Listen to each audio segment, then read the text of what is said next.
യോഹന്നാൻ പ്രദർശിപ്പിച്ചത് എന്ന് ചോദിച്ചാൽ അത് തന്റെ ദാസന്മാരെ ഹലോ ഇതെല്ലാം പഠിച്ചതാ മറന്നുപോയി സ്വന്തം.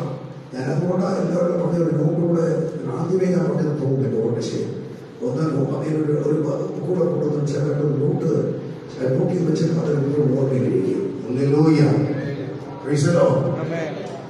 മറന്നുപോകരുത്. തന്റെ ദാസനായി യോഹന്നാന് യേശുക്രിസ്തുവിന്റെ വെളിപ്പാട് എന്തുകൊണ്ട് കാണിച്ചു സ്വന്തം എന്ന് ചോദിച്ചാൽ അത് തന്റെ ദാസന്മാരെ കാണിക്കണം എന്ന് പറഞ്ഞാൽ എന്നെയും നിങ്ങളെയും ഒക്കെ ദൈവം കാണിക്കുവാൻ വേണ്ടിയാണ്. ഹല്ലേലൂയ. അതാണ് യോഹന്നാനെ പ്രദർശിപ്പിച്ചത്. മനസ്സിലാക്കണം. ഹല്ലേലൂയ. ആമേൻ. ഈ വെളിപ്പാട് പുസ്തകത്തിൽ 1-5 കർത്താവിനെ കുറിച്ച് പറഞ്ഞിരിക്കുന്നത് അവൻ ആരാണ്?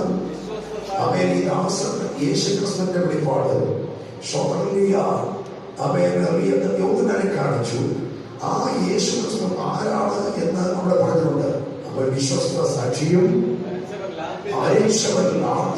അത് ആ വാക്യം മനഃപ്പാടമായി ചെയ്യണം. ആരും മറക്കല്ലേ? യേശുക്രിസ്തു ആര്? വിശ്വസ്ത സാക്ഷി, മരിച്ചവരിൽ ആദ്യജാതൻ, ഭൂരാജാക്കന്മാർക്ക് അധിപതി. കരവേൽക്കുന്ന സ്തോത്രമാണ്. 3 കാര്യം: വിശ്വസ്ത സാക്ഷി, മരിച്ചവരിൽ ആദ്യജാതൻ, ഭൂരാജാക്കന്മാർക്ക്. ഇതെല്ലാം ഡീപ്പായി പഠിച്ചതുകൊണ്ട് പഠിക്കുന്നില്ല. ഹല്ലേലൂയ. ഇടയ്ക്ക് ആരോ ഒരാള് സ്തോത്രം പറയുന്നതോ എന്തോ കേട്ടു. ഹല്ലേലൂയ. ഇത് ഈ വെളിപ്പാട് ദിവസത്തിൽ ദൈവത്തിന് പങ്കില്ല. ദൈവത്തിന്റെ കാര്യങ്ങളിൽ നിന്നാണ് യേശുക്രിസ്തുവിനുള്ളത്. 1 വാക്യം നിങ്ങൾ ശ്രദ്ധിച്ചു പഠിച്ചാൽ ഇവിടെ കാണാം. അത് വിവരിച്ച് നീങ്ങുന്നില്ല. ഹല്ലേലൂയ. Praise the Lord. 1 വാക്യത്തിൽ വേഗത്തിൽ സംഭവിക്കാനുള്ളത് തന്റെ ദാസന്മാരെ കാണിക്കേണ്ടതിന് ദൈവം അവന് കൊടുത്തു. ആർക്ക് കൊടുത്തു? തന്റെ ദാസന്മാരെ കാണിക്കേണ്ടതിന് ആർക്ക് കൊടുത്തു? ദൈവം ആർക്ക് കൊടുത്തത്? ദൈവം ആർക്ക് കൊടുത്തത്? യേശുവിന് കൊടുത്തു. യേശുവിന് ആർക്ക് കൊടുത്തു? യോഹന്നാന് കൊടുത്തു. യോഹന്നാനിൽ കൂടിയാണ് യേശു അവൻ ദൂതൻ മുഖാന്തരമാണ് ചെയ്തത്. യോഹന്നാൻ കൊടുത്തത്. യേശുവിൽ നിന്ന് എവിടെ പോയി? ദൂതന്റെ കയ്യിൽ പോയി. ദൂതനിൽ നിന്ന് ആരെയും വന്നു? യോഹന്നാന്റെ കയ്യിൽ വന്നു. യോഹന്നാനിൽ നിന്ന് നമുക്ക് എന്ത് ചെയ്തു? സ്വത്രം ലഭിപ്പാരുടെ സ്വത്രം പറഞ്ഞാണ്. ഹല്ലേലൂയ. അവനെയൊക്കെ പിടിച്ചു പോയാൽ ഇത് നേരം പിടിക്കും. സ്തോത്രം. ഇന്നത്തെ ആളുകൾ തീരത്തില്ല. അതുകൊണ്ട് അത് ഓടിച്ചു പോവുകയാണ്. കർത്താവ് സഹായിക്കട്ടെ. സ്തോത്രം. അമ്മേ, ഇത് ഞാൻ കൂട്ടിയിരിക്കുന്ന അല്ലെങ്കിൽ ഇടയ്ക്കിടയ്ക്ക് നോക്കും എപ്പോഴും തീരുമെന്ന്. ഹല്ലേലൂയ. സ്തോത്രം. സ്തോത്രം. എന്തായാലും വേഗം തീരാൻ കർത്താവ് സഹായിക്കട്ടെ. വെളിപ്പാട് പുസ്തകം 1-8-9 വാക്യങ്ങളുണ്ടോ? 8-ാം വാക്യത്തിനകത്ത് 3 പ്രത്യേകത നമുക്ക് കാണുവാനായി കഴിയും. ആ 3 പ്രത്യേകതയെ ഒന്ന് ചെറുതായി വിവരിച്ചിട്ട് ഇടവമാനത്തിൽ കിടക്കുവാൻ ആഗ്രഹിക്കുകയാണ്. ഹല്ലേലൂയ. കഴിഞ്ഞ ആഴ്ച നമ്മുടെ സഹോദരൻ യോഗം കഴിഞ്ഞ് പോകാൻ എന്നോട് ഒരു കാര്യം ഒരു സഹോദരൻ ചോദിച്ചത് പ്രയോജനമുള്ള എന്തെന്ന് പറയണം, അല്ലെങ്കിൽ മുന്നോട് മാത്രം പറയും. സോദരൻ മാസേ ഹല്ലേലൂയ. അവൻ കഴിഞ്ഞ ആഴ്ച 7-ാം വാക്യം എന്നെ വിളിച്ചത് അവനെ കുത്തി തുളച്ചവർ എന്ത് ചെയ്യും? കാണും. ഹല്ലേലൂയ. അപ്പോ നല്ലൊരു സഹോദരൻ മാത്രം ചോദിച്ചു, മാസേ അന്ന് അമ്മേക്കാര് കുരുടന്മാർക്ക് എങ്ങനെ കാണാൻ പറ്റി യേശുവിനെ? അതൊരു ചോദ്യമാണ്. തെറ്റല്ല. അങ്ങനെയൊക്കെ ചോദിക്കണം. അത് കുരുടന്മാർക്ക് കാണാൻ പറ്റുമോ? ഹല്ലേലൂയ. കർത്താവിന്റെ വരവിൽ അവിടെ ഒരു കാര്യം പ്രത്യേകം ശ്രദ്ധിക്കുക. അവനെ ബുദ്ധി തുളച്ചവർ കാണണമെന്നല്ല. യേശുവിന്റെ മഹത്വ പ്രത്യക്ഷത്തിൽ ഇറങ്ങി വരുമ്പോ എന്നതിൽ കാണണമെന്നല്ല. സ്തോത്രം. ഹല്ലേലൂയ. ആമേൻ. എന്നാൽ തേജസ്സിൽ വരുന്ന കർത്താവിന് അന്യന്യായവിധിക്ക് വേണ്ടി എല്ലാവരെയും എഴുന്നേൽപ്പിക്കുന്ന ഒരു ദൈവവും കൂടെയാണ്. ആമേൻ. ആ പീരീഡിനകത്ത് എല്ലാവരും കർത്താവിനെ കാണുമെന്ന് വേണം നമ്മൾ മനസ്സിലാക്കാൻ. കാരണം സ്വതന്ത്രനാണ് മഹത്വ പ്രത്യക്ഷത്തിൽ വന്ന് സ്വതന്ത്രീയ അവൻ അന്യന്യായവിധിക്ക് വേണ്ടി സിംഹാസനത്തിന്റെ മുമ്പിൽ നടത്തുന്നതിനകത്ത് വരെയുള്ള ആ പീരീഡിനകത്ത് യേശുവിനെ കാണാത്ത ഒരുത്തരം കാണത്തില്ല. ഹല്ലേലൂയ. എല്ലാവരും അവനെ കാണും. Praise the Lord. അപ്പൊ കുത്തി തുളച്ചവനും അന്ന് രൂപാന്തരം പ്രാപിച്ചു വരും. ഹല്ലേലൂയ. Praise the Lord. ഇനി യേശുവിന്റെ വരവിൽ അവിടെ ഒരു പ്രത്യേകത, ക്രിസ്തുവിന്റെ വരവിൽ ആദ്യത്തെ രഹസ്യവരവിൽ സഭ ഇവിടെ എടുക്കപ്പെടുമ്പോൾ സഭ തേജസ്കരിക്കപ്പെട്ട എടുക്കപ്പെടുന്നത്. അല്ലെങ്കിൽ ഒരു ഗുണവും കാണത്തില്ല. സ്വന്തം മുണ്ടിയും മുടന്തനും കുരുടനും തോന്നിയതില്ല, കാണത്തില്ല. എന്നാൽ ക്രിസ്തുവിന്റെ മഹത്വ പ്രത്യക്ഷതയിൽ ഹല്ലേലൂയ നോക്കൂ, അവയെ ഉയർപ്പ് വിവിധ ഘട്ടങ്ങളുണ്ട്. അതിപ്പോ നമുക്ക് പിടിക്കണ്ട, വിവിധ ഘട്ടങ്ങൾ ഉയർന്നുണ്ട്. അതുകൊണ്ട് നിൽക്കട്ടെ. ഹല്ലേലൂയ. അങ്ങനെ ആ ഘട്ടത്തിലും ഹല്ലേലൂയ ഇനി പറഞ്ഞ ഹല്ലേലൂയ കർത്താവ് ഈ ഭൂമിയിൽ 1000 ആണ്ട് ഭരിക്കുമ്പോഴും ഹല്ലേലൂയ ഈ കുരുടനും കുരുടനും ഒന്നും കാണത്തില്ല. ഹല്ലേലൂയ. അതിന് വേദപുസ്തകത്തിലൂടെ തെളിവുണ്ട്. എനിക്ക് ഞാൻ പെട്ടെന്ന് ഒന്ന് നോക്കിക്കോട്ടെ. ഹല്ലേലൂയ.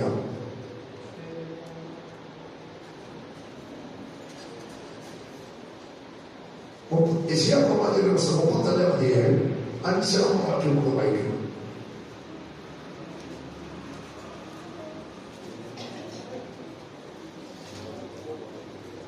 അന്ന് കുരുടന്മാരുടെ കണ്ണ് തുറന്നു വരും. അന്ന് കുരുടന്മാരുടെ കണ്ണെന്തെയും തുറന്നു വരും. ചെകിടന്മാരുടെ ചെവി അടഞ്ഞിരിക്കുകയുമില്ല. ചെകിടന്മാരുടെ ചെവിയും അടഞ്ഞിരിക്കത്തില്ല. അന്ന് മുടന്തൻ മാനിനെ പോലെ ചാടും. 1000 ആണ്ട് വാഴ്ച നടക്കുന്നത് യേശു പ്രത്യക്ഷത്തിൽ വന്ന ശേഷമാണ് ഇവിടെ 1000 ആണ്ട് വാഴ്ചയൊക്കെ നടക്കുന്നത്. അപ്പൊ എന്ന് പറഞ്ഞാൽ ആ കാലത്ത് ഒറ്റവാക്കിൽ പറയാം, കുരുടനും മുടന്തനും ചെകിടനൊന്നും ഇല്ല. എല്ലാവരും മാറ്റം വരും. യേശു വരുമ്പോൾ എല്ലാം മാറ്റം വരികയാണ്. സ്വന്തം പറഞ്ഞാണ് താൻ മഹത്വത്തിൽ വരുമ്പോഴും ഇവിടെ മാറ്റം വരികയാണ്. താൻ രഹസ്യത്തിൽ വരുമ്പോഴും മാറ്റം വരികയാണ്. സ്വന്തം പറയാമോ? അതെ. ഇനി അവിടെ കുരുട്ടക്കെട്ടിനൊന്ന് സ്ഥാനമേ ഇല്ല. അത്രയും മാത്രം ഇല്ലേ. ഇനി അതിനെ വിശദീകരിച്ചിരിക്കാൻ സമയം പോരാ. സ്വന്തം ചോദിച്ചത് കൊണ്ട് പിന്നെ ഇനി ആ ഡൗട്ടിൽ കാരണമേ സ്വന്തം ഇങ്ങനെ ഇറങ്ങി കഴിഞ്ഞിരിക്കണ്ടല്ലോ എന്ന് ചിന്തിച്ചിട്ട് മാത്രം പറഞ്ഞതാ.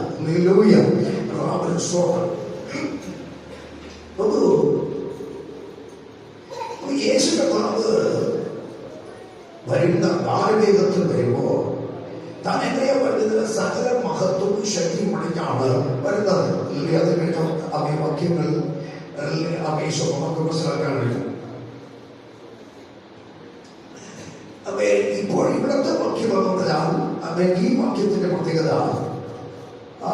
നമ്മൾ പഠിക്കുമ്പോൾ തന്നെ വരവിന് ഉറപ്പും അധികാരവും പ്രഖ്യാപിക്കുന്നതാണ് നമ്മളിവിടെ കാണുന്നത്. ഹല്ലേലൂയ. തന്റെ വരവിനുള്ള ഉറപ്പും അധികാരവും പ്രഖ്യാപിക്കപ്പെടുന്നതാണ് ഇവിടെ കാണുന്ന വിവരണം എന്നത് നമ്മൾ പ്രത്യേകം ശ്രദ്ധിക്കുവാൻ ഓർപ്പിക്കുന്നു.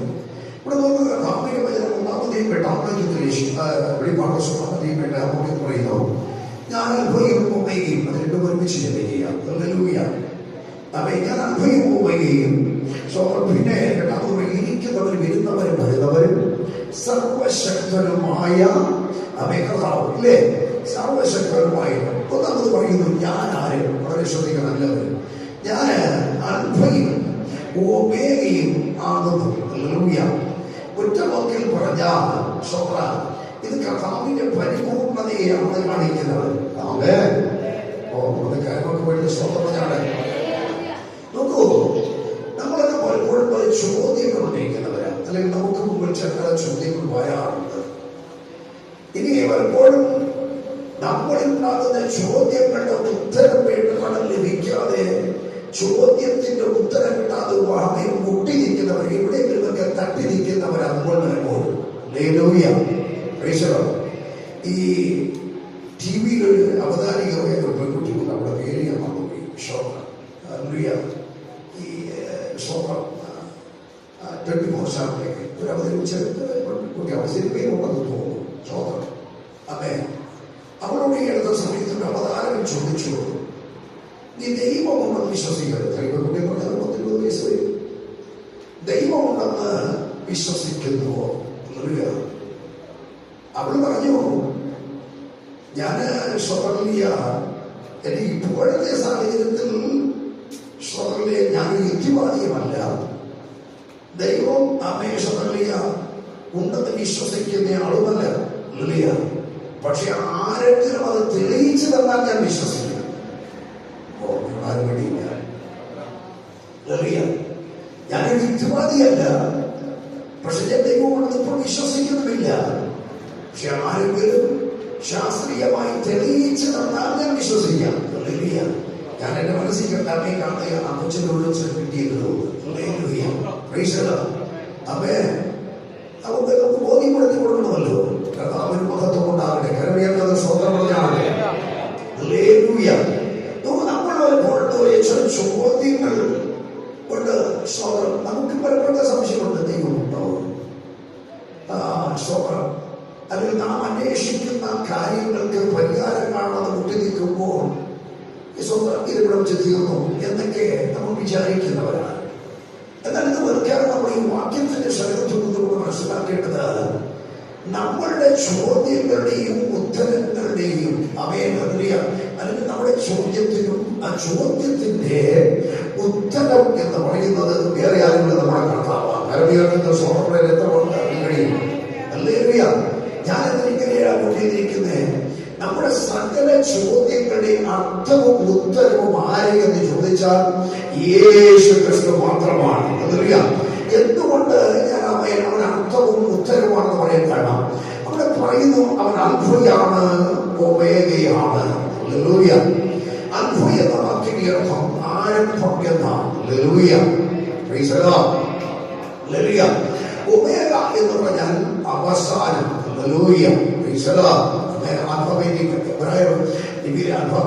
അക്ഷരമാലയിലെ അൽഫബറ്റിക് രീതിയിലാണ് അത് കൊടുത്തിരിക്കുന്നത്. സ്തോത്രം. ഞാൻ അത്ഭുത, ഞാൻ ഒമേഗയാണ് എന്ന് പറഞ്ഞാൽ ഞാനാണ് ആരംഭം, ഞാനാണ് അവസാനം. കരമേറുന്നത് സ്വന്തം പറഞ്ഞാട്ടെ. വെളിപ്പാട് പുസ്തകം 21-6 വാക്യത്തിൽ യേശു അത് വ്യക്തമാക്കിയിട്ടുണ്ടെന്ന് വായിച്ചാട്ടെ. പിന്നെയും അവൻ എന്നോട് അരുളി ചെയ്തത് സംഭവിച്ചു തീർന്നു. ഞാൻ അൽഫയും ഒമേഗയും ആദിയും അന്തവുമാകുന്നു. ഞാൻ അൽഫയും ഒമേഗയും ആദിയും അന്തവും ആകുന്നു. കരമേറുന്ന സ്വന്തം പറഞ്ഞാട്ടെ. ഇതൊക്കെയാണ് നമ്മുടെ കർത്തവ്യം കൂടെ പറയാം. ഞാനാണ് ആദി, ഞാനാണ് അന്ത്യം, അന്തം. ആരംഭം ഞാനാണ്, അവസാനം ഞാനാണ്. നിന്റെ ചോദ്യത്തിന് ഉത്തരം ഞാനാണ്. അതേസമയം നീ നിന്റെ വിഷയത്തിന്റെ പരിഹാരം വരുത്തുവാൻ എന്നത് ഞാനാണ്. നിനക്കൊരു ആരംഭം കുറിക്കുവാൻ ഞാനൊരു അവസരം ഒരുക്കിയെങ്കിൽ, നിനക്കൊരു ആരംഭം ഉണ്ടെങ്കിൽ, നിനക്കൊരു തുടക്കമുണ്ടെങ്കിൽ അതിലൊരു ഒടുക്കമുണ്ട്. നിന്നെ തുടങ്ങുമാറാക്കുവാൻ ഞാൻ കാരണഭൂതനായെങ്കിൽ അവൻ അതിന് ഒടുക്കുമാറാക്കുവാനും ഞാൻ അവൻ കാരണഭൂതൻ തന്നെയാണ്. അതാ ദൈവം എന്ന് പകൽക്കാലം ദൈവസഭയോട് പറയുന്നത്. മനസ്സിൽ പോലും ചിന്തിക്കാത്തതല്ലേ ചിലതൊക്കെ നീ ഞാൻ ആരംഭിച്ചത്. ഇത് ആരംഭം കുറിക്കുമെന്ന് വിചാരിച്ചതാണ്. ഒരു ഭവനം നിന്റെ ആയുസ് നീ പണിയുമെന്ന് വിചാരിച്ചതാണ്. നിന്റെ തലമുറയിൽ ഇന്ന് കാണുന്ന നിലവാരത്തെ പഠിപ്പിക്കുമെന്ന് നീ വിചാരിച്ചതാണ്. നിനക്ക് ആ പേരിന്റെ തലമുറയ്ക്ക് ഭാവി ഉണ്ടാകുമെന്ന് നീ വിചാരിച്ചതാണോ? അല്ല, ദൈവം നിന്റെ ഹൃദയത്തിൽ അത് പ്രകാശിപ്പിച്ചപ്പോ അതിനൊരു ആരംഭം ഉണ്ടായെങ്കിൽ ഇന്ന് ഒടുക്കാലം ആത്മാവിൽ ഞാൻ വിളിച്ചു പറയുന്നു, ആ ആരംഭം കുറിച്ചവന് അതിനൊരു അവസാനവും വരുത്തുമെന്ന് ഒടുക്കാലം തിരിച്ചറിയണം. നീ ആരംഭിച്ചിരിക്കുന്ന സംരംഭം, നീ ആരംഭിച്ചിരിക്കുന്ന ആത്മീയ, നീ ആരംഭിച്ചിരിക്കുന്ന തുടക്കങ്ങൾ അത് അവിടെ വെച്ച് അസ്തമിക്കുന്നതല്ല. അത് കാരണം ആരംഭം കുറിക്കുവാനായവൻ താമെ വഴിയിൽ വെച്ച് നിന്നുപോയവനല്ല. അവൻ ഇന്നും ആമേൻ ഹല്ലേലൂയ ജീവിക്കുന്ന ദൈവമായതുകൊണ്ട് നിന്റെ ആരംഭത്തിനൊരു ആവൃത്തിയുണ്ടെന്ന ഉൽപ്പത്തി പുസ്തകത്തിൽ നമുക്ക് ദൈവത്തിന്റെ ആരംഭം കാണാം. അല്ലേ? ദിവസം എങ്ങനെയാ തുടങ്ങുന്നത്? ആദിയിൽ ദൈവം അവൻ അത് നമ്മൾ മാറ്റിയെടുക്കണം. നമ്മുടെ വാക്കുകൾ മാറ്റിയെടുക്കണം. നമ്മൾ തിരുത്തണം. ബൈബിൾ സൊസൈറ്റി പേപ്പറിൽ തിരുത്തിക്കുന്നതേ ഉള്ളൂ. നമ്മൾ തിരുത്തണം. അവര് എത്രയോ കാലമേ അങ്ങനെ പ്രിന്റ് ചെയ്ത് വരുന്നതുകൊണ്ട് നമുക്ക് അതിനെക്കുറിച്ച് ഞാൻ സംസാരിച്ചപ്പോൾ അതിന്റെ ആളുകളുമായി സംസാരിക്കാതെ അങ്ങനെ എടുത്ത് മാറ്റാൻ പറ്റുന്നില്ല. അവർക്ക് മാറ്റിക്കഴിഞ്ഞാൽ ഉടനെ ഭയങ്കരമായ വിഷയങ്ങളുണ്ട്, സംസാരങ്ങൾ വരും, അതുണ്ടാവും. പിന്നെ അതുകൊണ്ട് അത് പിന്നെ ഒത്തിരി ബുദ്ധിമുട്ടുണ്ടത്. അതുകൊണ്ട് അവർ എന്നെ തുടരുന്നേ. നമ്മളതിനെ തിരുത്തണം. ആദിയിൽ ദൈവം ആകാശങ്ങളും ഭൂമിയും സൃഷ്ടിച്ചു. ഹല്ലേലൂയ. എങ്ങനെ പഠിക്കണം? ആദിയിൽ ദൈവം ആകാശങ്ങളും ഭൂമിയും സൃഷ്ടിച്ചു. അങ്ങനെ വേണം നമ്മൾ പഠിച്ചു പോകാൻ. ഹല്ലേലൂയ. ശ്രോത്രം. ഇംഗ്ലീഷ് ബൈബിളൊക്കെ കറക്റ്റാണ്, തമിഴ് ബൈബിളെല്ലാം കറക്റ്റാണ്, മലയാളത്തിലെ ശ്രോത്രം ഒന്ന് അതുകൊണ്ടത് കറക്റ്റ് ചെയ്തോളൂ. അവയെ ആദിയിൽ ദൈവം ആകാശങ്ങളും ഭൂമിയും സൃഷ്ടിച്ചു. ഹല്ലേലൂയ. ഉൽപ്പത്തിയിൽ ആരംഭം കുറിച്ചിരിക്കുന്നു എങ്കിൽ സകലത്തിന്റെ സമാപ്തിയായ സമാപ്തിയായ പുസ്തകമായി നമുക്ക് കാണുവാൻ കഴിയുന്നത് വെളിപ്പാട് പുസ്തകമാണ്. സ്വന്തം പറഞ്ഞാണ്ട് ഹല്ലേലൂയ. സകലവും സമാപിക്കുന്നത് വെളിപ്പാട് പുസ്തകത്തിന്.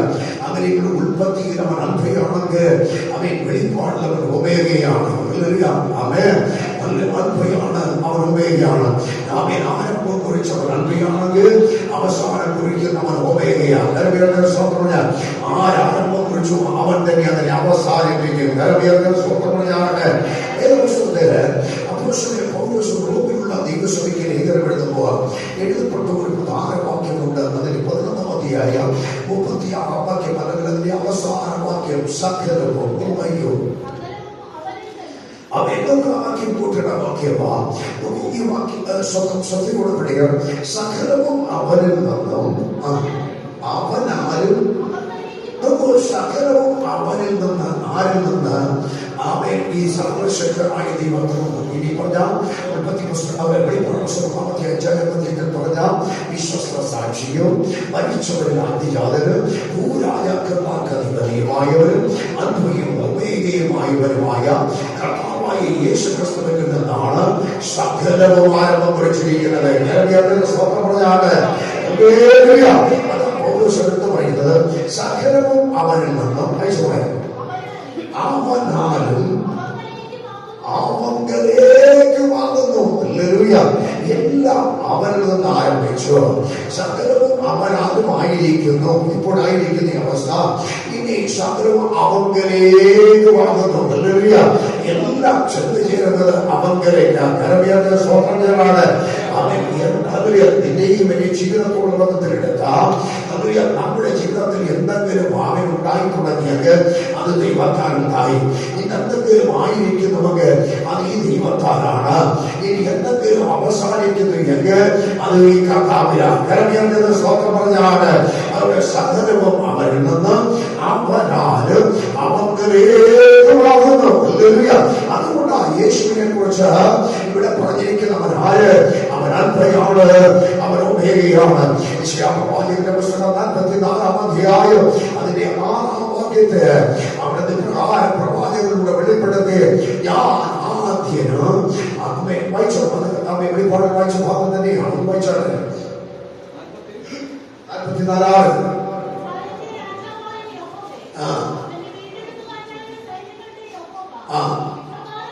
അതെ. അടുത്ത് ഞാൻ ആദ്യനും അന്ത്യനുമാകുന്നു, ഞാനല്ലാതെ ഒരു ദൈവമില്ല. വളരെ ശ്രദ്ധിച്ച് കേൾക്കണമേ. ഞാനാണ് ആരംഭം, ഞാനാണ് അവസാനം, ഞാനല്ലാതെ വേറൊരു ദൈവമില്ല. ഹല്ലേലൂയ. എന്ന് പറഞ്ഞാൽ അർത്ഥം മറ്റുള്ളതിന്റെ ഒന്ന് മുമ്പേ ചെന്ന് നീ സമയം കളയാൻ പോകരുത്.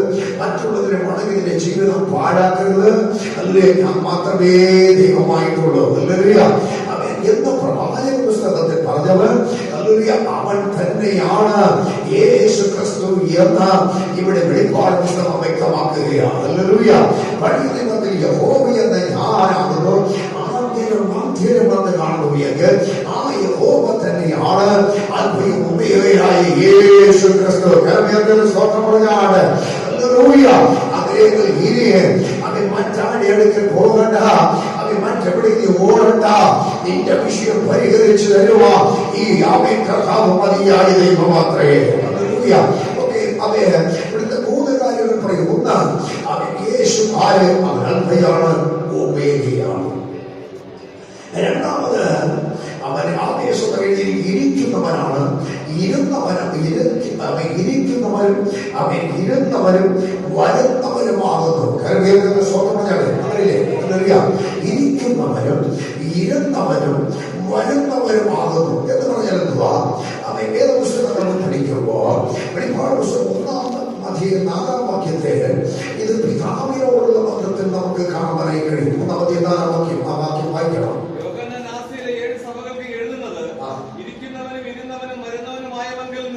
അപ്പൊ ഇരിക്കുന്നവരും ഇരുന്നവരും വരുന്നവരും ആയവങ്കിൽ നിന്നും എന്ന് പറയുമ്പോൾ സ്വതന്ത്രല്ലേ വെളിപ്പാട് പുസ്തകത്തിൽ നിന്നും കിട്ടിയത് 29 അത് പൂർണ്ണം അത് വ്യക്തമാക്കുകയില്ല. എന്നാൽ വെളിപ്പാട് പുസ്തകം അവധി ധാരാളമാക്കിയത് ഇത് പിതാവിനോടുള്ള ബന്ധത്തിൽ പറയുന്ന വാക്യമൊക്കെ വെളിപ്പാട് പുസ്തകം 1-8 വാക്യത്ത് ക്രിസ്തുവിനോടുള്ള ബന്ധത്തിലാണ് പറഞ്ഞിരിക്കുന്നത്. സ്തോത്രമാണ്. വളരെ ശ്രദ്ധിക്കണം. 1-4 വാക്യം പിതാവിനോടുള്ള ബന്ധത്തിൽ പറഞ്ഞിരിക്കുന്നത് ദൈവത്തോടുള്ള ബന്ധത്തിൽ പറയും. ദൈവം എന്ന പിതാവിനോടുള്ള ബന്ധത്തിൽ പറഞ്ഞിരിക്കുന്നു എങ്കിൽ 1-8 വാക്യത്തിലേക്ക് വരുമ്പോൾ ആ ഇരിക്കുന്നവരും ഇരുന്നവരും വരുന്നവരും ആര് എന്ന് ചോദിച്ചാൽ അത് വേറെ ആരുമില്ല, അത് യേശു ക്രിസ്തു തന്നെ. നന്നായിട്ടുള്ള സ്തോത്രം പറഞ്ഞാണ്. എന്താണ് ഈ 2 വാക്യങ്ങൾക്ക് സാരാംശം? ക്രിസ്തു ദൈവത്തോടുള്ള സമത്വത്തിൽ ഇരിക്കുന്ന ദൈവം തന്നെ എന്നാണ് അതിന്റെ അർത്ഥം. ഹല്ലേലൂയ. ദൈവത്തോടുള്ള സമത്വത്തെ പ്രകടമാക്കുന്ന വാക്യമാണ് ഈ 2 വാക്യം. ഹല്ലേലൂയ. എന്ന് പറഞ്ഞാൽ ദൈവം നിത്യനാണെങ്കിൽ ആ ക്രിസ്തു അത് ക്രിസ്തു തന്നെ. അപ്പോൾ ഇനി പറഞ്ഞാൽ ക്രിസ്തു നിത്യനാണ്, ക്രിസ്തു മാറ്റമില്ലാത്തവനാണ്. ആകെയാണ് അവൻ വരുമെന്ന് പറഞ്ഞവൻ വരിക തന്നെ ചെയ്യും. എത്രയൊക്കെ വിശ്വാസമുണ്ട്. ദൈവത്തെ നമ്മൾ നിത്യനാണെന്ന് അറിയുന്നു, ദൈവത്തെ നമ്മൾ മാറ്റമില്ലാത്തവനാണെന്ന് അറിയുന്നു, ദൈവത്തിന് യാതൊരുവിധ വകഭേദമോ ആചാരണമോ സംഭവിക്കുന്നില്ല. അങ്ങനെയാണെങ്കിൽ ആ ദൈവം തന്നെയാണ് നമ്മുടെ ക്രിസ്തു. സ്തോത്രമാണ്. ഇനിയും പറഞ്ഞ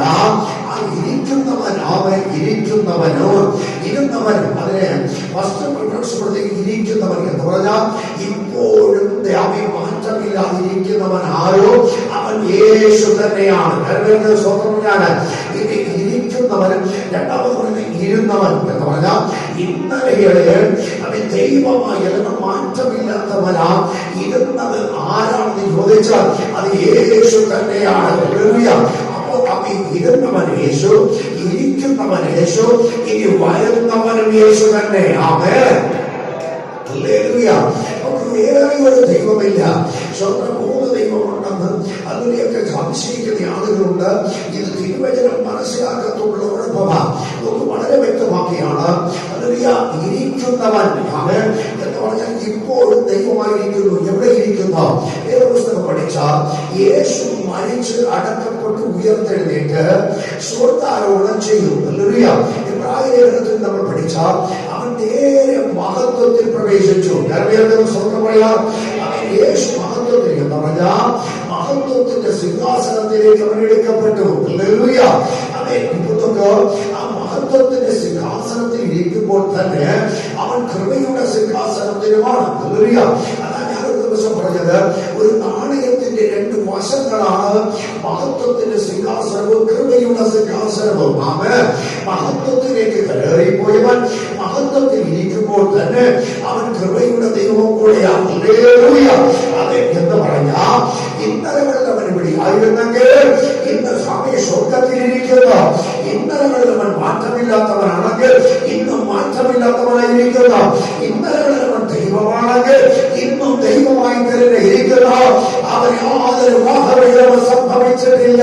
ഞാൻ ഇങ്ങനെ പറയാ, ഇന്നലകളിൽ ദൈവമായിരിക്കുന്നവർ ഇരുന്നവർ ഇന്ന് ദൈവമായിരിക്കുന്നവർ നാളെ ആവേശമല്ല അവൻ വരാൻ പോകുന്നവരുമായവർ അവൻ ദൈവമാണെങ്കിൽ ഇന്ന് അവൽക്കാലം വിടരിക്കുന്ന ഓരോ വ്യക്തികളെയും അവൻ സകല വിഷയങ്ങളെയും പരിഹരിച്ചു തരുക. ഓരോ ഹൃദയങ്ങളുടെയും ഉള്ളത്തില് വേദനകൾക്ക് പരിഹാരം തരുക. ഓരോ വ്യക്തികൾക്ക് അവൻ വേണ്ടതെന്ന് നൽകി ആശ്വാസ പകർന്നു തരുക. ഈ ദൈവം മതിയായ ദൈവം തന്നെയാണ്. മനസ്സിലായി?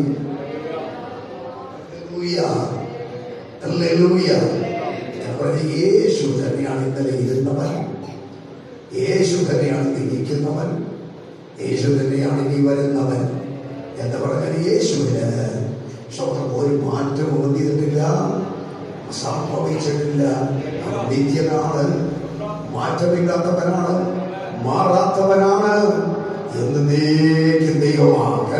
സ്വന്തം പറഞ്ഞാണ്. മനസ്സിലായി? ആരാ?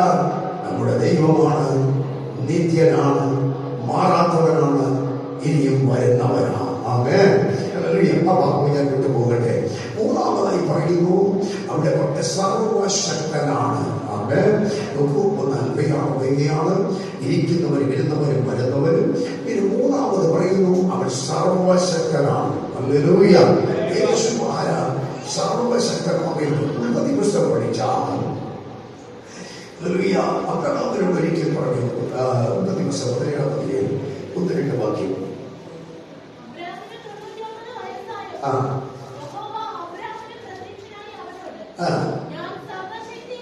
ദൈവം ഒരിക്കൽ അബ്രഹാമിനോട് പറഞ്ഞൊരു വാക്ക, അബ്രഹാമിന് പറഞ്ഞ വാക്കല്ല, സോറി, ദൈവം തന്നെ പരിചയപ്പെടുത്തിയത് എങ്ങനെയാണ്? അതാണ് ശരി. ദൈവം ഒരിക്കൽ അബ്രഹാമിന് പ്രത്യക്ഷനാവും. എന്റെ ഭാര്യയുടെ ഞാൻ ഒരു കാര്യം പറയാം. ഒരുപക്ഷെ അബ്രഹാം ചോദിച്ചതാണ്, അതെ നീ ആരാകും? അത് അബ്രഹാം ചോദിച്ചിട്ടുണ്ട്, നീ ആരാകുന്നു? കർത്താവേ. അപ്പൊ അബ്രഹാം ചോദ്യം, നീ ആരാ? അബ്രഹാമിനോട് ദൈവം, ഞാൻ സർവശക്തൻ. ഞാൻ ആരാ? സർവശക്തൻ. ബൈബിൾ വെളിപ്പാട് പുസ്തകത്തിൽ ഈ സർവശക്തൻ എന്ന പദം പല ഭാഗത്തും നമുക്ക് കാണാം. ഞാൻ ഒത്തിരി വാക്യം നോട്ട് ചെയ്തിട്ടുണ്ട്. ഒരു വാക്യം തരാം, എല്ലാം കൂടെ വായിച്ചു എനിക്ക് നമുക്ക് സമയം പോലുള്ളത്. അതിന് മറ്റൊരു വാക്യം വിടുക, 4-ാം അധ്യായം വിട്ടാൽ പോലെ.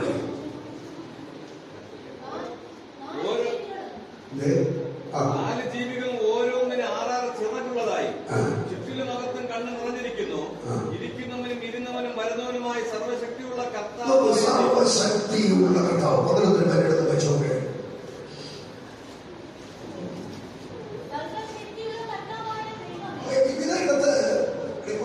തന്നെ ഈ സർവശക്തൻ, സർവശക്തി, ഇത് നമുക്ക് ഈ പദം ചെയ്യാം കാണുവാനായി കഴിയും. ഇനി വെളിപ്പാട് പുസ്തകത്തിന് പുറമെ പുതിയ നിയമത്തിനകത്ത് ഒരു വാക്യത്തിൽ കൂടെ കാണാം. പുതിയ നിയമത്തിനകത്ത് ഒരു വാക്യത്തിൽ കൂടെ ഉണ്ട്. ഒരു കെട്ടിയ 2-ാമത്തെ ലേഖനം 6-ാം അധ്യായം 17-ാം വാക്യം.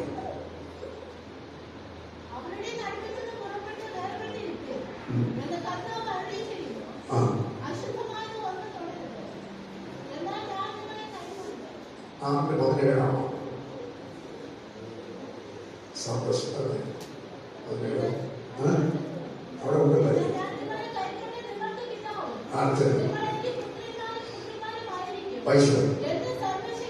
എന്റെ സർവശക്തനെ. പുതിയ നിയമത്തിനകത്ത് വെളിപ്പാട് പുസ്തകം കഴിയാൻ ഒരു വാക്യം ഉണ്ടെങ്കിൽ ഇതാണ്.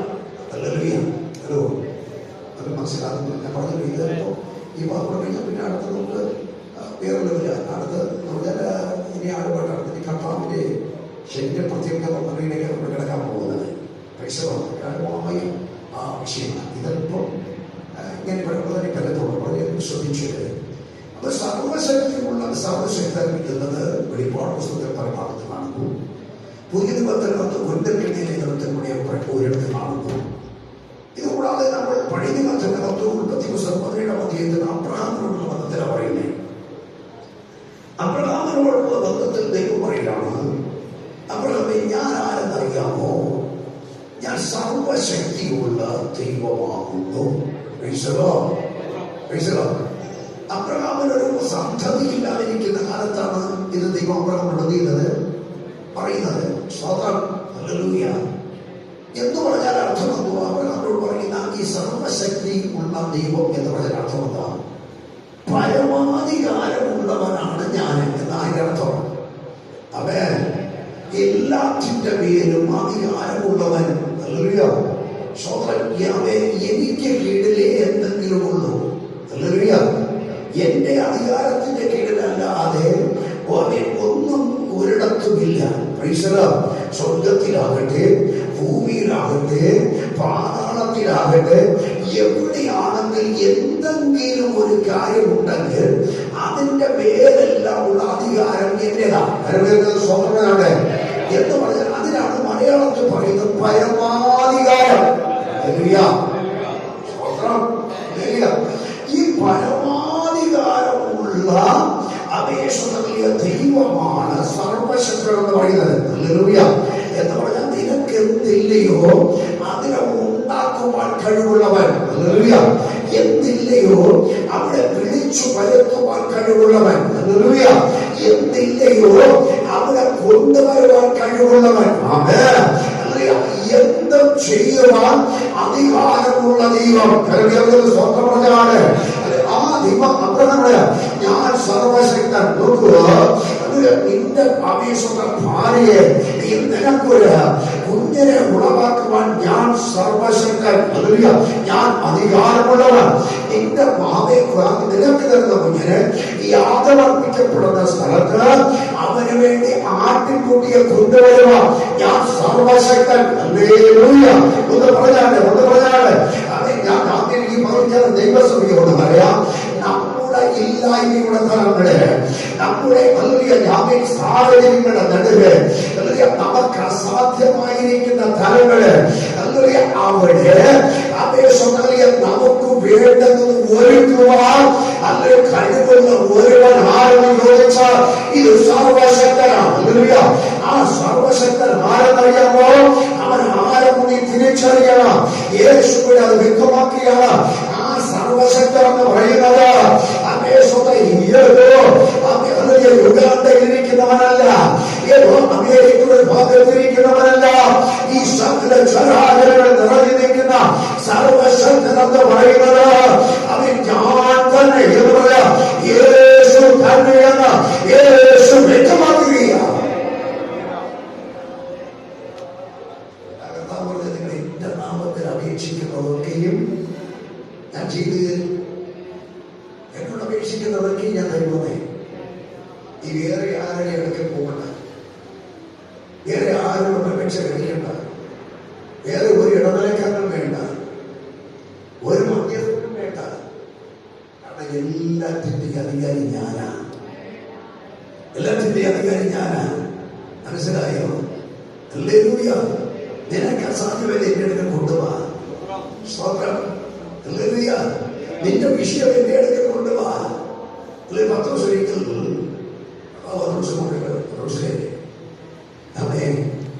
കാലം കൊടുക്കണം. അപ്പൊ കുറച്ചു കാലം വേണ്ടത് കാണാതെ ഉണ്ടാക്കിയ 5 നയ പൈസന്റെ കയ്യിലില്ല.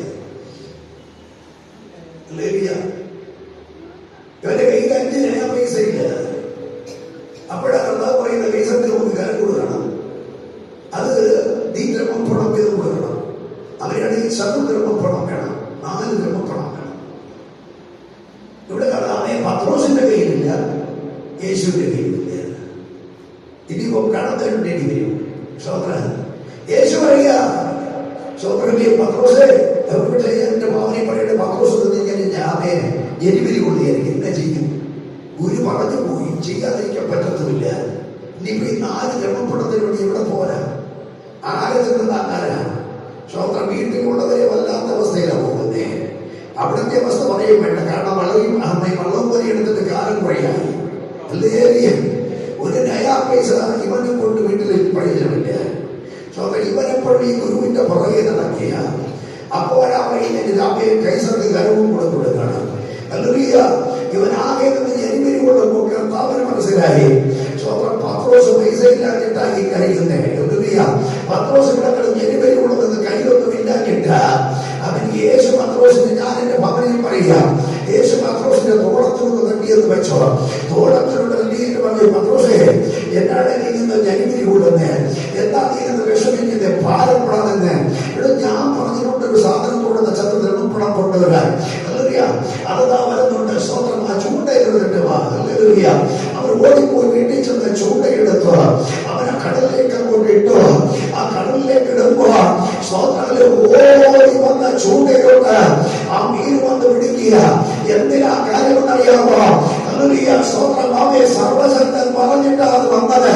അതിന് കരയ്ക്ക് കയറാൻ വേണ്ടി ഇവര് മുഖാന്തരമായി മാറിയത് ഒരു ചൂണ്ടയാണെങ്കിൽ ഇന്ന് മറിക്കാതെ ഞാൻ നിങ്ങളോട് പറയട്ടെ, എന്റെയും നിങ്ങളെയും സകലവും ആവശ്യം അറിയുന്നവരാണ് ഇന്ന് മറിക്കാതെ നമുക്ക് മധ്യസ്ഥൻ.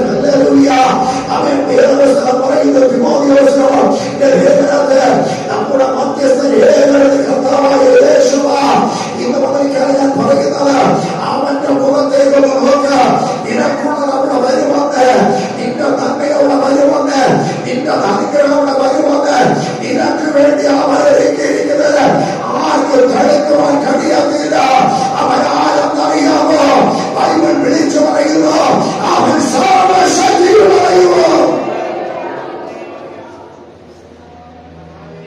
സ്വന്തം ഈ പലർക്കും വ്യക്തതയില്ലാത്തത് കൊണ്ടാണ് എന്റെ ഭാഷയിൽ പറഞ്ഞത് ജനുവിന് പോകുന്നത്. അവൻ യേശുവിനെ നന്നായിട്ട് അറിയേ. അവൻ അൽഫയാണ് ഒമേഗയാണ്. ആരംഭം കുറിച്ച പദ്ധതി അവതാളത്തിൽ കിടക്കുകയാണോ? ഭാരപ്പെടാതെ പൂർത്തിയാകാൻ പോവുകയാണ്. കാരണം പൂർത്തിയാക്കുന്നവനാണ് നീ ആരാധിക്കുന്ന യേശു. ഇരിക്കുന്നവനും ഇരുന്നവനും വരുന്നവനും അതിന് യേശുവാണെങ്കിൽ നമ്മുടെ ആവേശത്തിൽ വീണ്ടെടുപ്പുകാരൻ നമ്മെ ചേർക്കുമെന്നുള്ള ഉറപ്പാണ്. തീർന്നില്ല. ഈ ഭൂമിയിലായിരിക്കുമ്പോൾ നമ്മുടെ പ്രശ്നങ്ങൾക്ക് പരിഹാരം തരുവാൻ അവൻ സർവശക്തനാണ്. നിർജീവമായി പോയ മണ്ഡലങ്ങളെ അവൻ ജീവനുള്ളതാക്കി മാറ്റുക. ഞാൻ ഈ അടുത്ത സമയത്ത് പഠിച്ച ഒരു കാര്യമുണ്ട്. ഒരു സ്ത്രീ മരിച്ചു പോയാൽ അവളുടെ ശരീരത്തിലെ ഏറ്റവും അവസാനം തെളിയിക്കുന്ന ഒരു സാധനം എന്ന് പറയുന്നത് അവളുടെ ഗർഭപാത്രമാണ്. നോക്കുമ്പോൾ ആ ഗർഭപാത്രം അത് അവസാനം ചെയ്യാൻ കാരണം അതിന് കാമേ കട്ടി കൂടുതലാണ്. അത് കാമേ കട്ടി കൂടുതലായതുകൊണ്ട് ഞാൻ പറയട്ടെ, അങ്ങനെ അബ്രഹാമിന്റെ ഭാര്യ സാറയുടെ ഗർഭപാത്രത്തിന് അവേശത്തിൽ ലോലത്വം വന്നു. അതിന് പോലും കുഴപ്പം സംഭവിച്ചപ്പോ അതിനെ ബലപ്പെടുത്തുക, അതിനകത്തൊരു കുഞ്ഞിനെ പകർത്തുക, അതിനെ പേറുവാനുള്ള ബലം പകരുക. ഈ ദൈവത്തിന് കഴിഞ്ഞാൽ അവൻ അസാധ്യമായി ഒന്നുമില്ലെന്ന് ഇത് പറഞ്ഞാൽ എത്ര വിശ്വസിക്കുന്നുണ്ട്?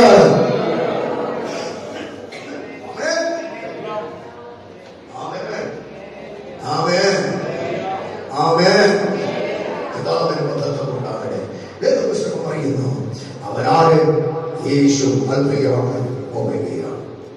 വിശ്വസിക്കേ, അവൻ നമ്മുടെ ആരംഭങ്ങളെ പൂർത്തീകരിക്കും. അവൻ സർവശക്തിയുള്ള ദൈവമാണ്. ആരാധിക്കുന്ന ദൈവങ്ങൾ കൈയടിക്കാൻ വേണ്ടിയുള്ളത് സ്വത്രം ചുമ്മാതിന്റെ ഇങ്ങനെ നല്ലൊരു ജന്മം നടത്തി പോകാനുള്ളവരല്ല. അവർ കാര്യം പരിഹരിച്ചവരാൻ കഴിവുള്ളവരാണ്. അവരുടെ വിശ്വാസത്തോടെ ഈ ദിവസം ദൈവത്തോട് അടുക്ക്. അവൻ സകല കാര്യങ്ങളുടെയും ഉടമയാണ്. ശത്രു നിർവഹിക്കുന്നവൻ തന്നെ. സ്തോത്രം പറഞ്ഞാണ്. ഒമ്പതാം വാക്യം നമ്മൾ വിവേചിച്ച് പ്രവർത്തിക്കാൻ പോവുകയാണ്. അവൻ ഇവിടെ നോക്കൂ, യോഹന്നാൻ അവൻ തന്നെ പരിചയപ്പെടുത്തുകയാണ്. വായിച്ചു. നിങ്ങളുടെ സഹോദരനും യേശുവിന്റെ കഷ്ടതയിലും രാജ്യത്തിലും സഹിഷ്ണുതയിലും കൂട്ടാളിയുമായ യോഹന്നാൻ എന്ന ഞാൻ ദൈവവചനവും യേശുവിന്റെ സാക്ഷിയുടെ നിമിത്തം പത്മോസ് എന്ന ദ്വീപിലായിരുന്നു. ഒന്നാമത് ഇവിടെ യോഹന്നാൻ ആദ്യം തന്നെ പരിചയപ്പെടുത്തി. ഏത് പുസ്തകത്തിൽ യോഹന്നാൻ മാത്രമല്ല ദാനിയേലും തന്നെ പരിചയപ്പെടുത്തിയിട്ടുള്ളത് നമുക്ക് ദർശനമായി കഴിയുന്നുണ്ട്. ദാനിയേൽ 3:28 വാക്യം വായിച്ചത്. ദാനിയേൽ 7:28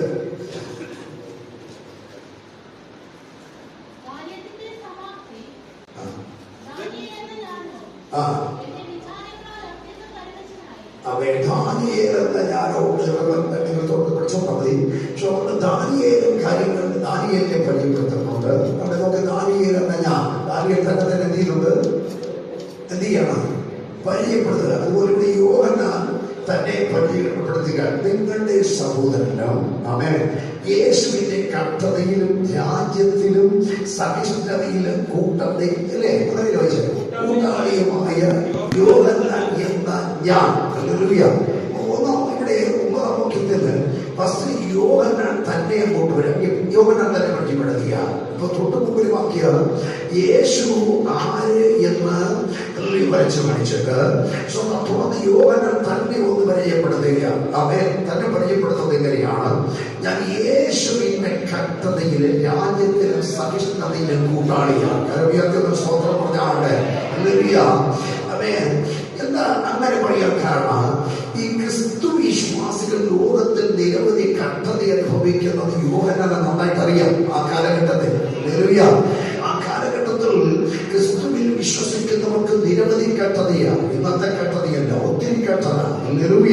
അവർ പലവിധ കഷ്ടതകളിലൂടെ കടന്നുപോയ ഒരു കാലത്തിലാണ് യോഹന്നാൻ അമേശ്വരം പത്മോസിലാകുന്നത്. അപ്പൊ യോഹന്നാൻ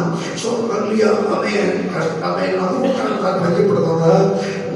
അവൻ യേശുവിന്റെ കർത്തതയിൽ രാജ്യത്തിലും സഹിഷ്ണുതയിലും കൂട്ടാളിയാണ് ഞാൻ. അവൻ എന്ന് പറഞ്ഞാൽ അവൻ കഷ്ടം അനുഭവിക്കുന്ന നിങ്ങളോട് കൂടെ ഞാനുമുണ്ട്. ഞാൻ ആവേശത്തെ കഷ്ടതയില്ലാത്തവനായി ശ്രദ്ധിച്ചു പുളച്ച് ജീവിച്ചിട്ട് നിങ്ങൾ കഷ്ടതയിലൂടെ കടന്നു പോകുമ്പോ കുഴപ്പമില്ലെന്ന് പറയുന്നവനല്ല ഞാനും നിങ്ങളെ പോലെ കഷ്ടതയിലൂടെ പോകുന്നവൻ തന്നെ. കരുവിയാക്കുന്ന സ്തോത്രം പറഞ്ഞാണ് യോഹന്നാൻ വിശ്വാസികളെ ധൈര്യപ്പെടുത്തുകയാണ്.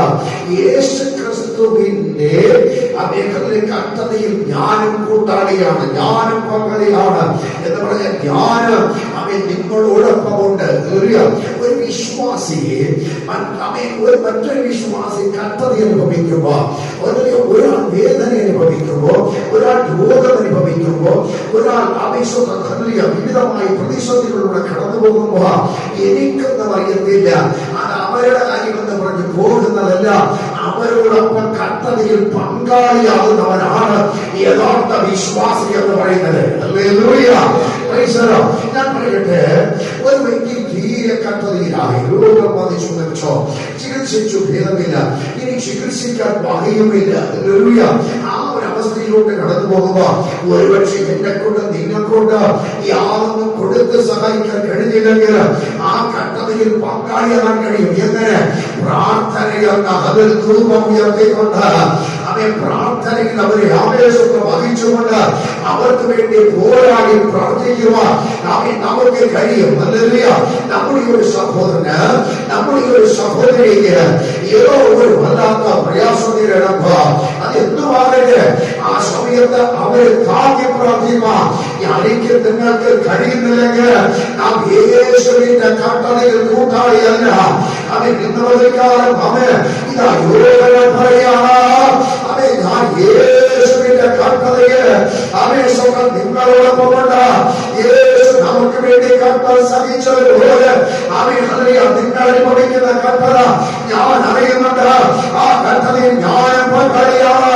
ഞാൻ നിങ്ങൾക്ക് വേണ്ടി അവൻ നിങ്ങളെ പോലെ കട്ടള കടന്നു പോകുന്നുണ്ടെങ്കിൽ കടന്നു പോകുന്ന വ്യക്തി തന്നെയാണ്.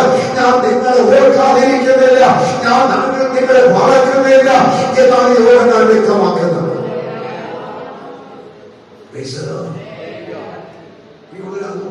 ചില വിഷയങ്ങളൊക്കെ വരുമ്പോൾ നമുക്ക് ഒരുമിച്ച് പ്രാർത്ഥിക്കാൻ പറയുമ്പോൾ എല്ലാവരും പ്രാർത്ഥനയെ സഹകരിക്കണമെന്നൊക്കെ പറയുന്നത് ചിലർക്ക് തന്നെ മനസ്സിലാക്കൂ.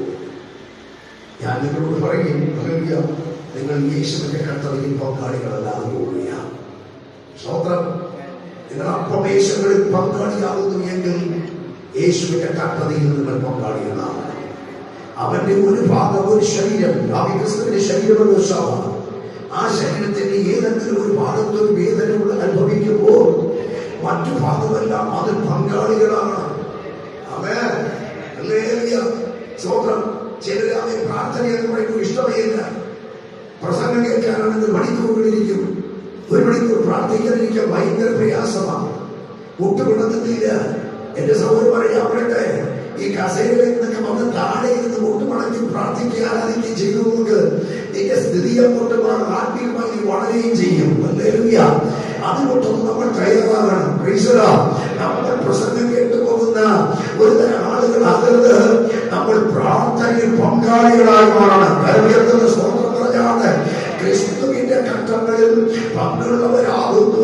നിങ്ങൾ ദൈവനത വചനം പറയുന്നത്, നിങ്ങൾ സന്തോഷിപ്പിക്കുന്ന ധാരാളം വാക്യം കൊണ്ട് ഞാൻ എടുത്തു പോകാൻ ശ്രമിക്കുക. അവിടെ നിൽക്കട്ടെ, പറഞ്ഞു പോവുകയാണ്. രണ്ടാമത് പറയുന്നു, ഞാൻ യേശുവിന്റെ നിങ്ങളുടെ സഹോദരനായ യോഹന്നാൻ എന്ന ഞാൻ യേശുവിന്റെ കഷ്ടതയിലും രാജ്യത്തിലും സഹിഷ്ണുതയിലും പങ്കാളിയാകുന്നു. നോക്കൂ, രണ്ടാമത് പറയുന്നത് ഞാൻ രാജ്യത്തിലും പങ്കാളിയാണ്. ഒന്ന്, യേശുവിന്റെ കഷ്ടതയിൽ ഞാൻ പങ്കാളിയാണ്. രണ്ടാമത് ഞാൻ രാജ്യത്തിലും പങ്കാളിയാണ്. അതിന്റെ അർത്ഥം എന്തുവാ? ഞാൻ കർത്തവ്യത്തിൽ പങ്കാളിയായിരിക്കുമ്പോൾ തന്നെ ഞാൻ ദൈവ രാജ്യത്തിലും പങ്കാളിയാണ്. പറയുന്നു, ഞാൻ ക്രിസ്തുവിന്റെ കഷ്ടത്തിൽ പങ്കാളിയായിരിക്കുമ്പോൾ തന്നെ ഞാൻ യേശുവിന്റെ രാജ്യത്തിലുമാണ്. വേദപുസ്തകത്തിൽ നമുക്ക്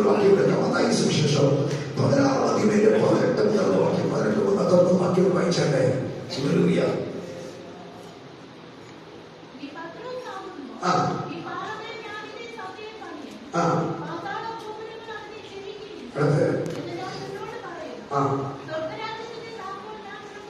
സ്വർഗരാജ്യത്തിന്റെ താക്കോൽ ഞാൻ നിനക്ക് തരുന്നു. നീ ഭൂമിയിൽ കിട്ടുന്നതൊക്കെ ഈ സ്വർഗത്തിൽ കിട്ടപ്പെട്ടിരിക്കും. നീ ഭൂമിയിൽ അഴിക്കുന്നതൊക്കെ ഈ സ്വർഗത്തിൽ അഴിഞ്ഞിരിക്കും. നോക്കൂ, അല്ലെ, ദൈവസഭ എന്ന് പറയുന്നത് ദൈവത്തിന്റെ രാജ്യമാണ്.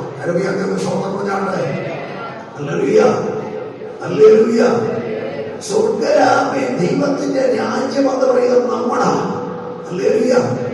ഈ രാജ്യത്തിനും നമ്മൾ പങ്കാളിയാവണം. ഈ രാജ്യത്തിൽ പങ്കാളിയല്ലെങ്കിൽ നിനക്ക് സ്വർഗത്തിൽ പ്രവേശനമില്ല. അപ്പൊ ക്രിസ്തുവിന്റെ കൽപ്പനയിൽ മാത്രമല്ല, ക്രിസ്തുവിന്റെ രാജ്യത്തിലും നമ്മൾ പങ്കാളിയാവണം. എന്ന് പറഞ്ഞാൽ യേശുവിന്റെ രാജ്യം എന്ന് പറയുന്നത് ദൈവസഭയാണെങ്കിൽ ഈ ദൈവസഭയുടെ അംഗമായി തീർന്നിരിക്കണം. നീ രക്ഷിക്കപ്പെട്ടിരിക്കണം. നീ സ്നാനപ്പെട്ടിരിക്കണം. നീ ആത്മാവിന്റെ അഭിഷേകം പ്രാപിച്ചിരിക്കണം. ഞാൻ കഴിഞ്ഞ ദിവസം ഒരു വാക്യം എടുത്ത് പ്രസംഗിച്ചതിനിടയിൽ വാക്യം എടുക്കുന്ന സൂര്യകലകത്തിൽ അതേ 2 വാക്യത്തില നിങ്ങളെ തിരഞ്ഞെടുത്തതെന്നില് അവിടെ ചില 3 കാര്യങ്ങൾ പറയുന്നു. ഒരു കാര്യം, ആദ്യത്തെ കാര്യം ഇതാണ്, നിങ്ങളെ രക്ഷിക്കേണ്ടതിനാ ദൈവം നിങ്ങളെ തിരഞ്ഞെടുത്തത്. എന്തിനാ രക്ഷിക്കുന്നത്? ഈ വാക്യത്തോടുള്ള ബന്ധപ്പെട്ട രക്ഷിച്ച് സഭയോട് ചേർക്കുവാൻ വേണ്ടിയാണ്. സ്വന്തമാണ് അപ്പോസ്തലപ്രവൃത്തികളുടെ പുസ്തകത്തിൽ പറഞ്ഞു, രക്ഷിക്കപ്പെട്ടവരെ അവർ ദിനംപ്രതിയോടെ ചേർത്തു, സഭയോടെ ചേർത്തു. അപ്പൊ തമ്പുരാൻ രക്ഷിപ്പാനായി നിന്നെ തിരഞ്ഞെടുത്തെങ്കിൽ രക്ഷിപ്പാനായി തിരഞ്ഞെടുത്ത ദൈവം രക്ഷിച്ച് ദൈവ സഭയോടെ ചേർക്കുന്നു. എന്താ സഭയുടെ പ്രത്യേകത? സഭ ദൈവത്തിന്റെ രാജ്യമാണ്. ഈ രാജ്യത്തിൽ നീ പങ്കാളിയാവണം. സഭയുടെ പ്രവർത്തനങ്ങൾ നീ പങ്കാളിയാവണം. സഭയുടെ ആത്മീക കാര്യങ്ങൾ നീ പങ്കാളിയാവണം. സഭയുടെ ഭൗതിക കാര്യങ്ങളിൽ പങ്കാളിയാവണം. അപ്പോഴാണ് നീ യേശു ക്രിസ്തുവിനെന്നത് വ്യക്തമാകുന്നത്. സ്വന്തമാണ് സഭയുടെ കാര്യങ്ങളൊന്നും ഇവിടെ നടത്തില്ല. ആരാധനകളൊന്നും സ്വന്തം ദൈവരാജ്യത്തിൽ നീ പങ്കാളിയാണ്. ഈ ആത്മീക ഭൗതിക കാര്യങ്ങളിലെല്ലാം നീ തരണം. അവിടെയെല്ലാം നിന്റെ സാന്നിധ്യം ഉണ്ടാകണം. അങ്ങനെ ദൈവരാജ്യത്തിൽ പങ്കാളിയായി തീരുവാനാണ് ദൈവം നമ്മെ വിളിച്ച് വേർതിരിക്കുന്നത്. ദൈവം നമ്മെ തിരഞ്ഞെടുക്കുന്നത്. സ്വന്തമാണ്. ഇന്നപ്പോ ആ ദൈവരാജ്യ സഭയാണെന്നുള്ള വ്യക്തമാക്കിയിട്ട് അവിടെ പത്രോസിന്റെ കയ്യിൽ ഒരു താക്കോൽ കൊടുക്കുകയാണ്.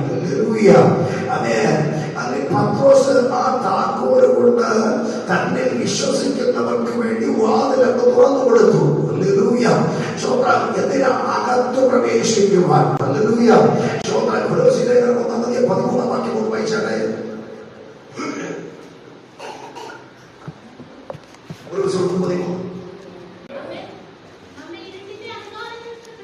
നമ്മെ ഇരുട്ടിന്റെ അധികാരത്തിൽ വിടുവിച്ച് സ്നേഹസ്വരൂപനായ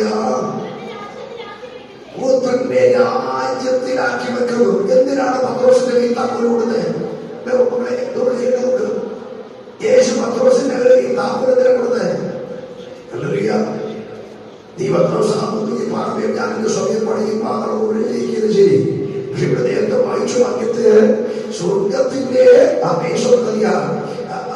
സ്വർഗരാജ്യത്തിനുള്ള വാതിൽ തുറക്കാൻ താക്കോൽ ആരാധന കൊടുത്തിരിക്കുന്നേ. പത്രോസ് വാതിൽ തുറന്നാൽ ഏറെ കയറ്റി ഇന്നും കയറ്റിക്കൊണ്ടേ ഇരിക്കുകയാണ്. സ്വന്തമാണ്. അപ്പൊ അതേ സ്വർഗരാജ്യത്തിന്റെ ദൈവസഭയുടെ വാതിൽ തുറന്നതാരാ? വാതിൽ തുറന്നത്? പത്രോസ്. പത്രോസ് ആ വാതിൽ തുറന്നാണ്. വാതിൽ തുറക്കാനുള്ള താക്കോലാണ് കയ്യിൽ കൊടുത്തേ. ആരുടെ കയ്യിൽ കൊടുത്തേ? പത്രോസിന്റെ കയ്യിൽ കൊടുത്തു. ആരാ കൊടുത്തേ? യേശു കൊടുത്തു. സ്വന്തമാണ്. യേശു സ്വന്തം പത്രോസിന്റെ കയ്യിൽ കൊടുത്ത താക്കോല് സ്വന്തം വീട്ടിന്റെ താക്കോലല്ല. അലമാര തുറക്കാനുള്ള താക്കോലല്ല. സ്വന്തം ബാങ്ക് സ്വന്തം തുറക്കാനുള്ള താക്കോലല്ല. പത്രോസിന്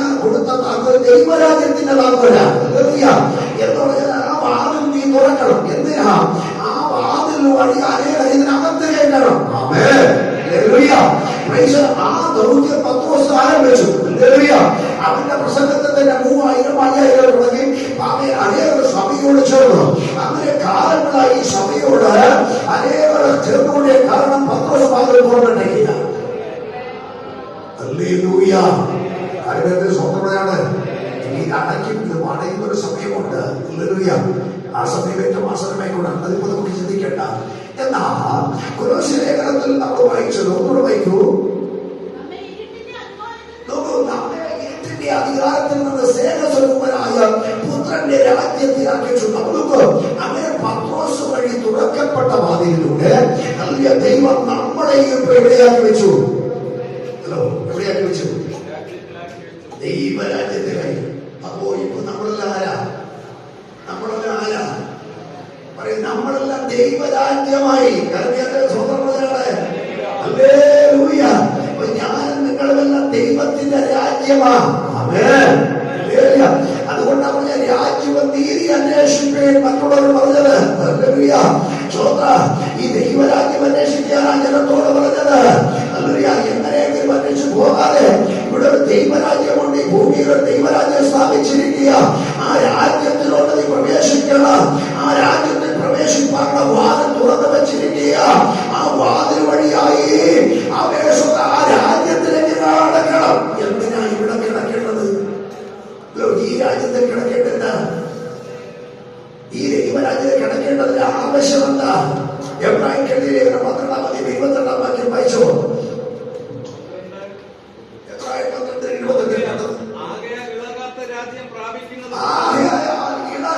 രാജ്യം പ്രാപിക്കേണ്ടതിന് നാം നന്ദിയുള്ളവരായി ദൈവത്തിന് പ്രസാദം വരുമാറ് നന്ദിയോടും ദൈവഭയത്തോടും കൂടെ സേവ ചെയ്യുക. സ്വതന്ത്രമാണ്. നോക്ക്, മറ്റുള്ള മനുഷ്യരോട് ദൈവത്തിന്റെ രാജ്യവും നീതിയും അന്വേഷിക്കാൻ പറഞ്ഞപ്പോൾ ദൈവത്തിന്റെ രാജ്യം അന്വേഷിച്ചവർ ദൈവരാജ്യത്തിലായവരോട് പറയുക, നിങ്ങൾക്ക് ഇനി ഒരു ഇളകാത്ത രാജ്യം പ്രാപിക്കാറുണ്ട്. മനസ്സിലായോ? ഹല്ലേലൂയ. മറ്റുള്ളവർക്ക് ഇവിടത്തെ രാജ്യം അവർ അന്വേഷിക്കണം. ഇന്ത്യ അന്വേഷിക്കണം, അമേരിക്ക അന്വേഷിക്കണമെന്നല്ല. ദൈവരാജ്യം എന്ന സഭയെ അവരന്വേഷിച്ച് സഭയിലേക്ക് വരണം. ഹല്ലേലൂയ. എന്നാൽ സഭയിലേക്ക് വന്നവർ ഈ രാജ്യത്തിനകത്തായവരുടെ രാജ്യമായി. ഈ രാജ്യമായവർ ഈ ഇളകാത്ത രാജ്യം പ്രാപിക്കണം. കർമ്മത്തെ സ്വതന്ത്രമാണ്. അതിന്റെ അർത്ഥം ഈ രാജ്യം ഇളകും. ആമേൻ. ഇനിയും പറഞ്ഞ കർത്താവിന്റെ വരവ് ഇവിടെ വന്ന് ക്രിസ്തുവിന്റെ സഭ ഇവിടുന്ന് പോകും. ഹല്ലേലൂയ. ഇവിടെ സ്ഥായിയല്ല ഈ സഭ. ഈ സമയത്തേക്ക് ഇവിടെ ഉറച്ചു നിൽക്കത്തില്ല. കർത്താവിന്റെ വരവ് വരെ ഉള്ളൂ. ഹല്ലേലൂയ. വരവുകല്ല ഈ സഭ ഇവിടെ ഇളകി പോയവറ്റത്തോട്. എന്നാൽ മറ്റൊരു രാജ്യം സ്ഥാപിതമാകാൻ പോകുന്നു. അത് ഇളകാത്ത രാജ്യമത്രേ. ആ ഇളകാത്ത രാജ്യത്തിൽ പോകേണ്ടത് കൊണ്ട് രണ്ട് കാര്യം പറയുന്നു. ഒന്ന്, നിങ്ങൾ നന്ദിയുള്ളവരുമായിരിക്കണം. രണ്ട്, എന്ത് ചെയ്യണം? അവന്റെ സേവയും. അങ്ങനെയല്ലേ ഇപ്പൊ വായിച്ച വാക്യത്തിലെ രാജ്യം പ്രാപിക്കുന്നത് കൊണ്ട് നാം നന്ദിയുള്ളവരായി ദൈവത്തിന് പ്രസാദം വരുമാറ് ഭക്തിയോടും ഭയത്തോടും കൂടെ സേവ ചെയ്യണം. കരവേണ്ട സ്വന്തം പറഞ്ഞാണ്.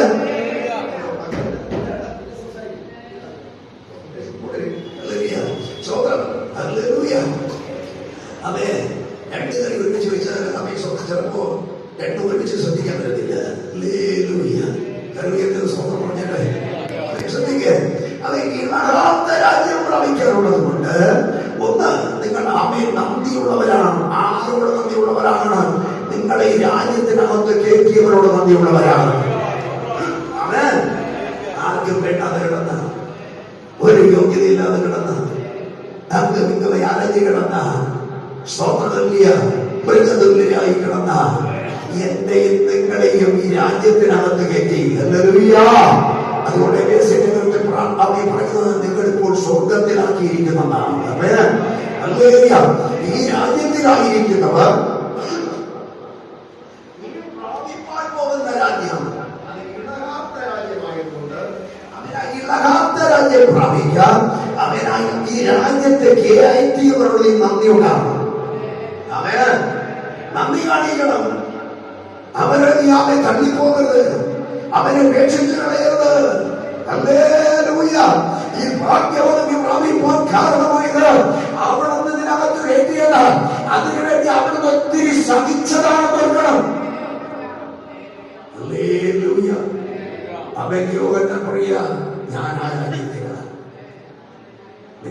നിങ്ങൾക്ക് യേശുവിന്റെ കൽപ്പനയിലും നിങ്ങളോടുകൂടി ഞാൻ ദൈവരാജ്യത്തിലുമാണ്. എനിക്കുമായിടാത്തത് പ്രാപിക്കണം. കരവിയാണ്. അതുകൊണ്ടൊന്ന് നന്ദിയുള്ളവരാണ്. രണ്ടാമത് പ്രസാദ പരിമാണത്തിന് സേവ ചെയ്യണം. സേവ ചെയ്യുക എന്ന് പറഞ്ഞാൽ യജമാനന്റെ വേല ചെയ്യുക. അതല്ല യജമാന